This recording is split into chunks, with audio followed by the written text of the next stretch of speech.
after a tire blew out. We heard a loud bang. Then the aircraft began to shudder and shake a great deal. Ceiling panels began to come down. Galleys were coming apart. Magazines and suitcases began flying around. And as soon as the aircraft came to a complete stop, I took a moment and went into the cockpit and advised them that we were on fire. I found out later they indeed did not know that, and he gave the order to evacuate. Which let the smoke inside. There was extremely dense smoke, and it was rolling closer and closer to us, and this gray smoke then had a black smoke that followed it, and the black smoke was extremely frightening. It was like walking into a wall, and it was very, very hot. Outside, the flames spread towards the second exit from the front.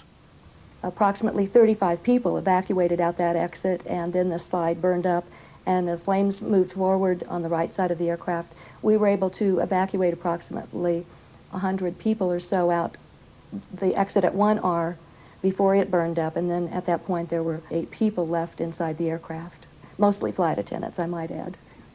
We realized that we had another exit available to us that is not widely publicized, and that's out the cockpit window.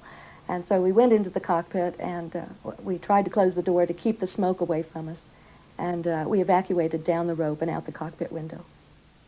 The flight crew had already left. That's a tour operator going down the rope. In all, 7 died in the pool fire from injuries or later from the smoke. And Jana, now emerging from the window, suffered permanent damage to her lungs. 6 years later, the exits here at Manchester were more difficult to get to. Fire Officer Bob Graham. The exits themselves were quite adequate and wide enough to take at least 40 people a minute through either exit at the front. But the bottleneck occurred at the bottom of the alleyway, the aisle leading to the exits, and that was 17 inches wide at its narrowest point. And that is less than what we would accept in a building. At the overwing exit, the log jam was even worse. The rate of exit from that kind of aperture is restricted to about a quarter that you would normally expect through a normal door. And that was made worse by the great weight of the door and the very narrow space between the seats. Well, the coroner asked if it had been a building, would we have given it a certificate? And the answer would be no. The seats at Manchester contained a plastic foam cushion. That's commonly been used throughout the airline industry because it's very light. But many years of research have shown the dangers.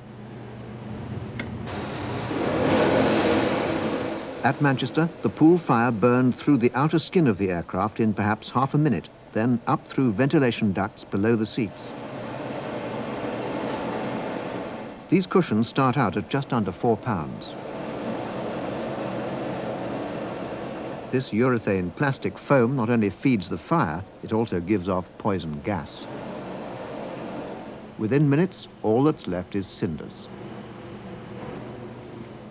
But that's not the end of the story.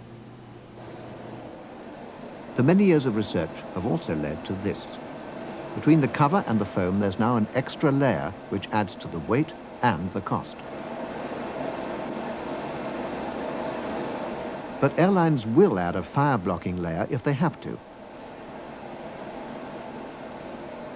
And since Manchester, the regulating authorities say that all seats must now pass this test.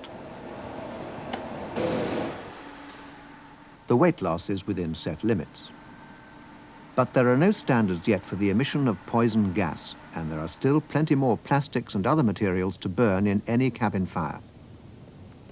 So that's what Gus Sarkos now works on at the FAA Tech Center in Atlantic City.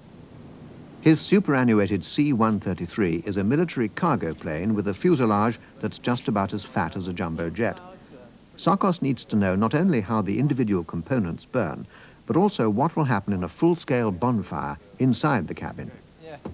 They've already had quite a few. Boy, always dirty in here. But even here, the experiment will be different from a real